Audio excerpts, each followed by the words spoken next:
जय हिंद साथियों, इलाहाबाद हाईकोर्ट का एक बेहद ही शर्मनाक फैसला आया है।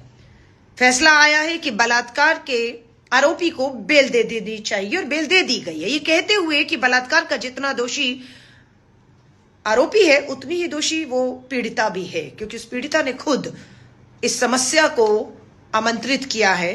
इस बलात्कार हो, शायद उनके फैसले में ऐसा लगता है वो भी ऐसा ही चाहती थी, ये कहते हुए आरोपी को बेल दे दी गई है। और ये इलाहाबाद हाईकोर्ट का पहला फैसला नहीं है, इसी तरह का कुछ दिन पहले फैसला आया जिसमें ये कहते हुए कि महिला की छाती पर हाथ मारना, उसके पजामे का नाड़ा खोलना या उसके कपड़े फाड़ना बलात्कार की ना कोशिश में आता है ना बलात्कार है वो, सो उसमें भी बेल मिल जानी चाहिए। ये दोनों फैसले बेहद शर्मनाक हैं, ये बर्दाश्त नहीं किए जाएंगे।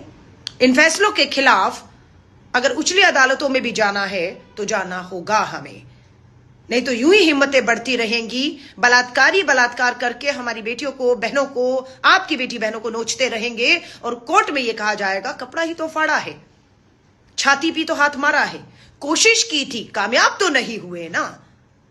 जिस तरह से यहां कहा जा रहा है कि अगर बलात्कार होता है तो महिला बराबर की उसमें शामिल होती है, ये जज का मामला, इसलिए बेल मिल गई है। ये शर्मनाक है। मैं नहीं जानती आप इस दोनों फैसलों को, इलाहाबाद हाईकोर्ट के दोनों फैसलों को आप कैसे देखते हैं। अगर आपको भी लगता है ये फैसले शर्मनाक हैं, गलत हैं, तो इनके खिलाफ आवाज उठाइए, ताकि जो जज बैठे हुए हैं अदालतों में, जो फैसले ले रहे हैं, जो न्याय की बजाय अन्याय कर रहे हैं और गलत संदेश समाज में भेज रहे हैं, उन तक ये संदेश पहुंचना चाहिए, उन तक पहुंचना चाहिए। कम से कम अखिल भारतीय महिला कांग्रेस की राष्ट्रीय अध्यक्ष होने के नाते मैं इस मामले को, इन फैसलों को कतई भी हल्के में नहीं लूंगी।